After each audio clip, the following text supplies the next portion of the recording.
India as a developing country के पास बहुत सारे प्रॉब्लम रहे हैं, होंगे, और हमने बहुत सारे ही प्रॉब्लम्स को सॉल्व किया है और हम फ्यूचर में बहुत सारे प्रॉब्लम्स को सॉल्व करेंगे और उनका सॉल्यूशन ढूंढेंगे। बट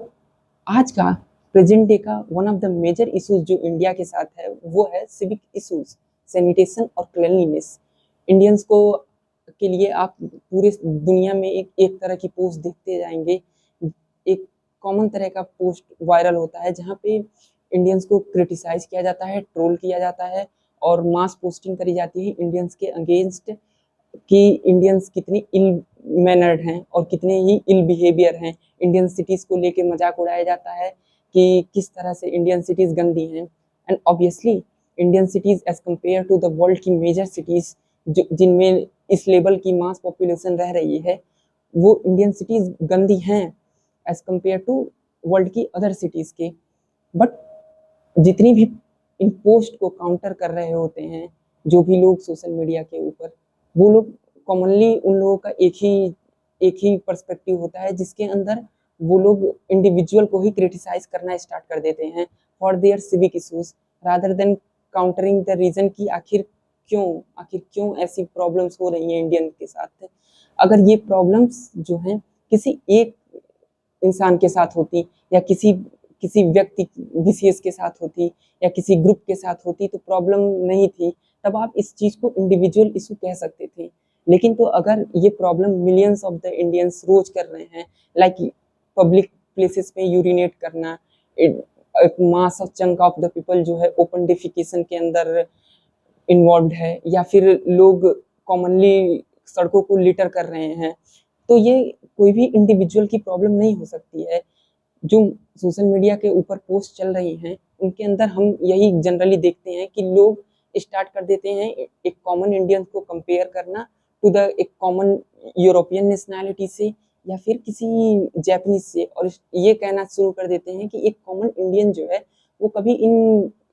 नेशनैलिटीज के एक कॉमन पर्सन की तरह हो ही नहीं सकता, क्योंकि उन्हें लगता है कि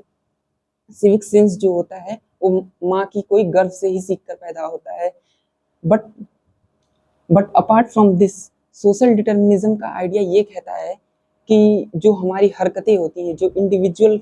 होता है, वो सोसाइटी को आईना दिखाता है। आइडिया ऑफ सोशल डिटर्मिनिज्म ये कहता है कि जो एक कॉमन पर्सन होता है उसकी जो एक्शंस होते हैं वो हैविली डिटरमाइन होते हैं कि उस देश का, उसके सोसाइटी का, ये उसके आस पास का जो सोशल स्ट्रक्चर है वो किस तरह का है, उसके इंस्टीट्यूशंस जिन्होंने उसे बनाया है, उसे सिखाया है चीज़ें, वो किस तरह के हैं, या फिर उसका इन्वायरमेंट किस तरह का है। So this is the idea of social determinism. और सिविक सेंस जो होता है वो भी आउट ऑफ नो वेयर लोग नहीं सीख जाते हैं, ये रिग्रेसली लोग जो सोसाइटी में होता देखते हैं उसी तरह का बिहेव करते हैं। और एक कॉमन इंडियन भी इस आइडिया से परे नहीं है, वो भी इस तरह का बिहेव इसी वजह से कर रहा है क्योंकि उसके सोशल स्ट्रक्चर्स और इंस्टीट्यूशन और इन्वायरमेंट का उसके पे असर है। सो आज की वीडियो में हम यही जानेंगे कि आखिर ऐसी क्या हमारी सोशल इंस्टीट्यूशंस रही, हमारी इकोनॉमिक कंडीशन ऐसी क्या रही, हमारा पोस्ट इंडिपेंडेंस या प्री इंडिपेंडेंस जो हालात क्या रहे, जिन्होंने एक कॉमन इंडियन या कॉमन इंडियन नेशनैलिटी के पर्सन को के माइंडसेट को इतना इलिसिट बना दिया कि वो इस तरह से बिहेव करने के लिए, इस तरह से अनसिविक बिहेवियर में बिहेव करने के लिए वो डूम्ड हो गया। वो उसे ना चाहते हुए भी इस तरह का बिहेव करना ही पड़ता है। स्टार्टिंग विद द रीजन, आखिर क्यों ऐसा है कि इंडिया के अंदर अनसिविक बिहेवियर इतना कॉमन हो चला है। So my first reason would be wealth and income inequality जो इंडिया के अंदर एग्जिस्ट करती है। सो दिस ईयर इन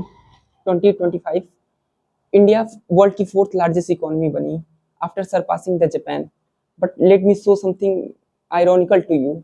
कि क्या हुआ है। सो India becoming the 4th largest economy, अगर हम इसका जीडीपी पर कैपिटा इनकम देखें तो ये कहीं ना कहीं 2500 से $3000 के बीच में एग्जिस्ट करता है। सो अगर आप बहुत सारे जो पेपर्स हैं उनको देखेंगे तो वर्ल्ड की टॉप 100 पुअरेस्ट कंट्री के लिस्ट में India nominal GDP per capita income के अकॉर्डिंग 50th रैंक था, 50वीं रैंक थी इंडिया की। और अगर परचेजिंग पावर पैरिटी को भी काउंट में ले लें तो इंडिया की जो रैंकिंग थी वो 66 थी इसी पुअरेस्ट कंट्री की लिस्ट में। So being a fourth largest economy, ऐसा कैसे हो सकता है कि इंडियंस के पास इतना कम शेयर आ रहा हो, एक कॉमन इंडियन के पास एक उसकी जीडीपी का इतना कम शेयर आ रहा हो। तो इसके पीछे पीछे कारण है हमारी पॉपुलेशन। हमारी पॉपुलेशन इतनी बड़ी है कि हमारे पास एक कॉमन मैन के पास जो होता है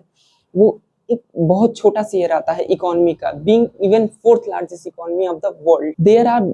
अ लॉट ऑफ द फैक्टर्स जो इस कॉमन मैन का जो शेयर आ रहा है उसको भी अफेक्ट करता है। सो अगर वर्ल्ड की एवरेज इकोनॉमी जीडीपी या पर कैपिटा इनकम को हम देखें, वर्ल्ड वर्ल्ड की average GDP per capita income को अगर हम देखें तो हमें पता चलता है कि जो ग्लोबल एवरेज है जीडीपी पर कैपिटा इनकम का वो $13,000 है। ये nominal GDP per capita income की मैं बात कर रहा हूँ। एंड जो परचेजिंग पावर पैरिटी को भी अगर हम काउंट में ले लें तो 22,000 से कहीं 23,000 के आसपास परचेजिंग पावर पैरिटी को काउंट में लेने के बाद जीडीपी पर कैपिटा इनकम पूरे वर्ल्ड की ग्लोबल एवरेज आता है। बट इंडिया का शेयर इसमें भी काफ़ी कम है, क्योंकि इंडिया का GDP per capita income nominal basis पे लगभग लगभग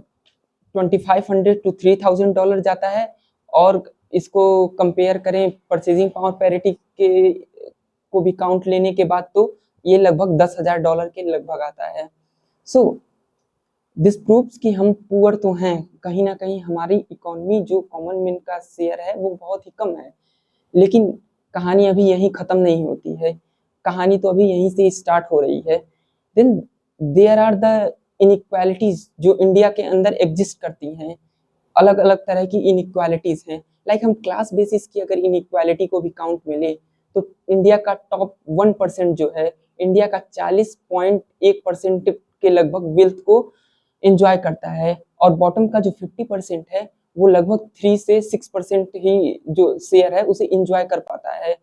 इंडिया की वेल्थ के अंदर का। हम क्लास बेस्ड जो इनइक्वालिटीज हैं इनको छोड़ देते हैं, हम अभी काउंट में लेते हैं रीजन वाइज इनइक्वालिटीज को। तो रीजनल इनइक्वालिटीज को अगर हम देखें तो इंडिया की जो टॉप स्टेट्स हैं लाइक सिक्किम हो गया या फिर महाराष्ट्र हो गया, दिल्ली हो गया, ये जीडीपी पर कैपिटा इनकम के मामले में काफी अच्छा परफॉर्मेंस दे रही हैं as compare to the extreme पे जो बिहार जैसी इकोनॉमीज हैं, या फिर आप झारखंड जैसी इकोनॉमीज को काउंट में ले सकते हैं जो बेयर मिनिमम भी कमाने के लिए नहीं पा रही हैं। देन अगर हम स्टेट को कंपेयर करना छोड़ें और अंडर द स्टेट्स देखें तो यूपी जैसे स्टेट्स हैं जिनका जिनका इकोनॉमिक कॉरिडोर और इकोनॉमिक डिविजन्स आप देख सकते हैं,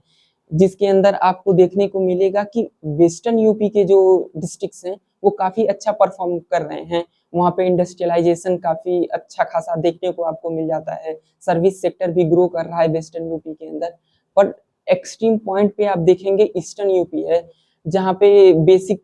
एजुकेशन, हेल्थ केयर और बेसिक फैसिलिटीज तक भी नहीं प्रोवाइड हो पा रही हैं, और लोगों को एम्प्लॉयमेंट लेने के लिए अपना शहर डिस्ट्रिक्ट छोड़कर बाहर जाना पड़ता है कमाने के लिए। Then there is the southern state जो हैं वो काफ़ी अच्छा परफॉर्म कर रही हैं as compare to northern state. इन सभी इनइक्वालिटीज़ को अगर हम काउंट से हटाएं और हम किसी और तरह की इनइक्वालिटी पे डिस्कस करना चाहें तो हमें पता चलेगा कि और भी तरह की इनइक्वालिटीज एग्जिस्ट करती हैं। एक तरह की इनइक्वालिटी एग्जिस्ट करती है on the basis of caste and the category and also on the sub category. कि जनरल जो कास्ट है देश के अंदर वो उसका बीइंग ओनली 22.3%, वो देश के पूरे टोटल एसेट का 41% एंजॉय करती है। ओबीसी बीइंग 35.7%, ओनली 30.5% तक का ये शेयर जो है एंजॉय करते हैं। देन देयर आर एससीज जो बीइंग कंट्रीज 18 to 19% देश के शेयर का 7 से 8% ही एंजॉय करते हैं। देन देयर आर एसटीज जो बीइंग 3 to 4% ही देश के टोटल एसेट को एंजॉय कर पाते हैं, और मुस्लिम्स जो 11.9% है वो देश के का टोटल एसेट का ओनली 8 to 9% ही पूरा शेयर एंजॉय कर पाते हैं। इन सारी इनइक्वालिटीज को अगर हम काउंट में ले भी लें तो हमें पता चलता है कि जो देश का एक कॉमन मैन है, मोर देन 60 to 70% लोगों के पास बेयर मिनिमम भी नहीं बचता है खर्च करने को। जब आप यूट्यूब या फिर इंस्टा या फिर किसी रेडिट के पोस्ट पे जब आप देखते हैं कि इंडियंस को क्रिटिसाइज किया जाता है फॉर नॉट बेयरिंग डिओड्रेंट या फिर परफ्यूम, या किसी भी तरह की एक कॉमन मैन को उठा के उसको क्रिटिसाइज करना चालू कर दिया जाता है कि ये कैसे ही बड़े ही अनक्लीन तरीके से रहते हैं, तो ये डेटा इन चीज़ों को समझाते हैं, क्योंकि हमारे देश के अंदर 60 to 70% लोगों के पास बेयर मिनिमम भी नहीं होता है खर्च करने के लिए। थिंक अबाउट दिस कि एक पुअर आदमी है और जो कॉन्स्टेंटली अपने फैमिली के लिए ये सोच रहा है कि उसे अपनी फैमिली की बेसिक नेसेसिटीज कैसे पूरे करने हैं, वो अपनी फैमिली को एक शेल्टर कैसे प्रोवाइड करेगा, फैमिली के हेल्थ केयर का कैसे ख्याल रखेगा, बच्चों के एजुकेशन का कैसे ख्याल रखेगा, खाना मिलेगा या नहीं मिलेगा। देन जब एक इंसान इन चीज़ों के बारे में सोच रहा है तो आपको लगता है उसके माइंडसेट में कभी ऐसी चीज़ें भी आएंगी लाइक सिविक बिहेवियर कैसे करना है, परफ्यूम लगाना है या नहीं, डिओड्रेंट लगाना है या नहीं, ऐसी चीज़ें बहुत बाद में आती हैं। Maslow's hierarchy of the needs यही चीज़ बताती है हमें कि जो जो सिविक बिहेवियर या जो सिविक रिस्पॉन्सिबिलिटीज होती हैं वो बहुत बाद में आती हैं, आफ्टर हम जो अपनी नीड्स और नेसेसिटी को पूरा कर लेते हैं उसके बहुत बाद आती हैं। और WHO ने भी अपनी बहुत सारी स्टडीज में यही कहा है कि जो इकोनॉमिकली आइसोलेटेड जगहें होती हैं लाइक स्लम्स हो गए या फिर रूरल एरियाज हो गए, वहाँ पे अनसिविक बिहेवियर बहुत ज़्यादा ही बढ़ जाता है। लाइक यमुना के किनारे आप बसे हुए स्लम्स को देखेंगे तो अनसिविक बिहेवियर सबसे ज़्यादा से ज़्यादा पुअर क्लास की सोसाइटी में ही आता है, क्योंकि जो हायर क्लास होती हैं जिनके पास खर्च करने के लिए पैसे होते हैं वो सिस्टम को अपने हिसाब से चलाती हैं। उनके पास प्राइवेट स्कूल्स मिल जाते हैं, उनके लिए प्राइवेट ड्रेनेज सिस्टम्स बना दिए जाते हैं, उनके लिए प्राइवेट हर चीज़ें प्रोवाइड करा दी जाती हैं। तो पुअर जो होते हैं वो आइसोलेट हो जाते हैं फ्रॉम द मेन इकोनॉमिक्स, और वो इस तरह का बिहेव इसलिए करने लगते हैं क्योंकि उनके पास बेसिक नेसेसिटीज भी पूरा करने के लिए पैसे नहीं होते हैं। Moving towards the next point, आखिर क्या चीजें हैं जो इंडियंस के कैरेक्टरिस्टिक को मोल्ड कर रहे हैं और उसे इतना अनसिविल बना रहे हैं।